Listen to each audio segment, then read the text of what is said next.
వేదికమైన ఉన్న పెద్దలందరికీ పేరు పేరున నా హృదయపూర్వక నమస్కారాలు. ఈ సమావేశానికి విచ్చేసిన పసుపు సైన్యానికి కూడా పేరు పేరున నా హృదయపూర్వక ధన్యవాదములు. ఎన్ని కేసులు పెట్టినా ఎత్తిన పసుపు జెండా దించకుండా మడిమ తిప్పకుండా తెలుగుదేశం పార్టీకి కాపలా కాస్తున్న మా పసుపు సైన్యానికి పాదాభివందనం.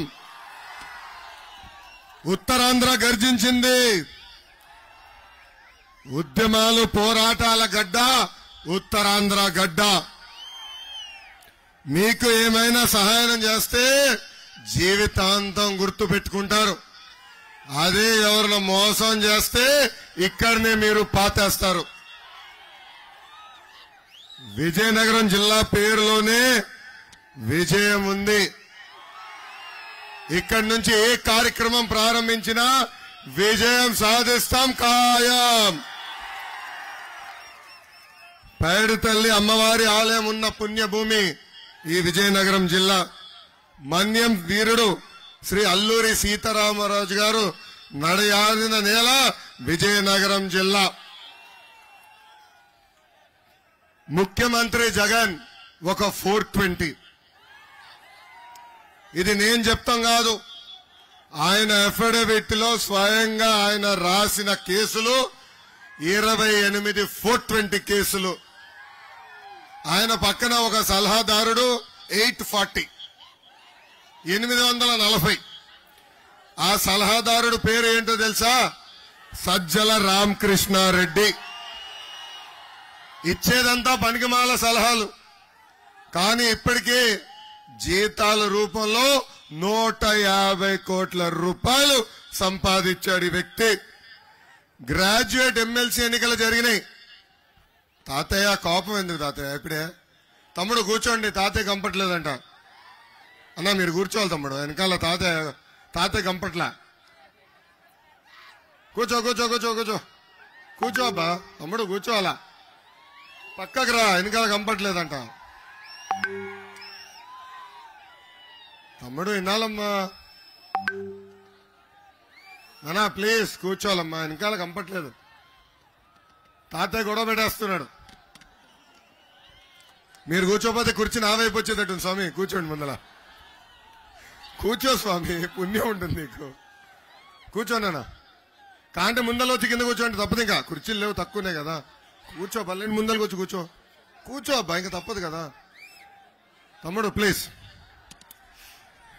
గ్రాడ్యుయేట్ ఎమ్మెల్సీ ఎన్నికల్లో 3 స్థానాలు తెలుగుదేశం పార్టీ గెలిచింది.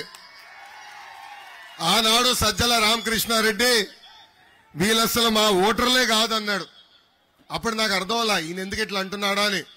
ఇప్పుడు అర్థమైంది, వీళ్ళు దొంగ ఓట్లు ఎక్కించి వచ్చే ఎన్నికలు గెలవాలని ప్రయత్నిస్తున్నారని.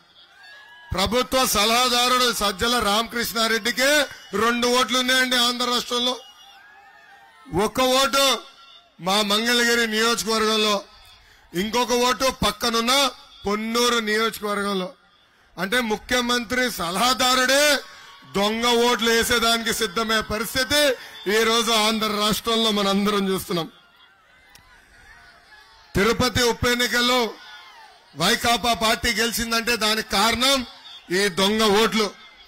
ఆ రోజే చెప్పే అధికారులకి, ఎవరైతే తప్పు చేసి దొంగ ఓట్లు ఎక్కిస్తున్నారో మీరందరూ జైలుకి వెళ్తారని. ఇప్పుడు ఏమైంది? ఎలక్షన్ కమిషన్ ఒక ఐఏఎస్ ని, ఒక డిఎస్పీ గారిని, సిఐల్ని, ఎస్ఐల్ని ఏకంగా సస్పెండ్ చేసింది. రేపో మాపో ఎంక్వైరీ రిపోర్ట్ బయటకు వస్తుంది, వాళ్ళందరూ జైలుకి వెళ్లే పరిస్థితి కూడా రాబోతుంది. మళ్ళీ అధికారులు చెప్తున్నా, ఎందుకబ్బా నా రెడ్డి బుక్ లో ఎక్కాలనుకుంటారు? ఎందుకు నా ఎర్ర బుక్కులు ఎక్కాలనుకుంటారు మీరు? నేనేం చెప్పా? చట్టాన్ని ఉల్లంఘించిన వాళ్ళపైన కఠినంగా వ్యవహరిస్తాం. నేను ఎవరిని వదిలిపెట్టను, వడ్డీతో సహా చెల్లిస్తానన్నా కదా. చట్టాన్ని ఉల్లంఘించద్దండి, నీతి నిజాయితీగా బతకండి అని ఈ సభాముఖంగా కోరుతున్నా. మొన్ననని 4 కుర్రోలు కలిశారు. తమ్ముడు ఒక్క నిమిషం తమ్ముడు, మీలాంటి వాళ్ళే 4 కుర్రోలు నన్ను కలిశారు.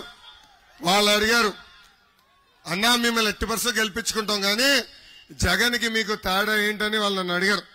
అప్పుడు వాళ్ళు చెప్పా, నేను అంబేద్కర్ గారు రాసిన రాజ్యాంగం నమ్ముకున్న వ్యక్తిని, జగన్ రాజారెడ్డి రాజ్యాంగం నమ్ముకున్న వ్యక్తి.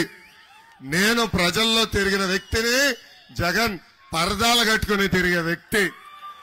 నాది స్టాన్ఫర్డ్ ఎంబీఏ అయితే Jagan 10th class paper leak లో పోలీస్ స్టేషన్కి వెళ్లిన వ్యక్తి. నాకు క్లాస్మేట్స్ ఉంటే జగన్ కి జైల్ మేట్స్ ఉంటారని ఆ కుర్రోళ్ళకి చెప్పిన.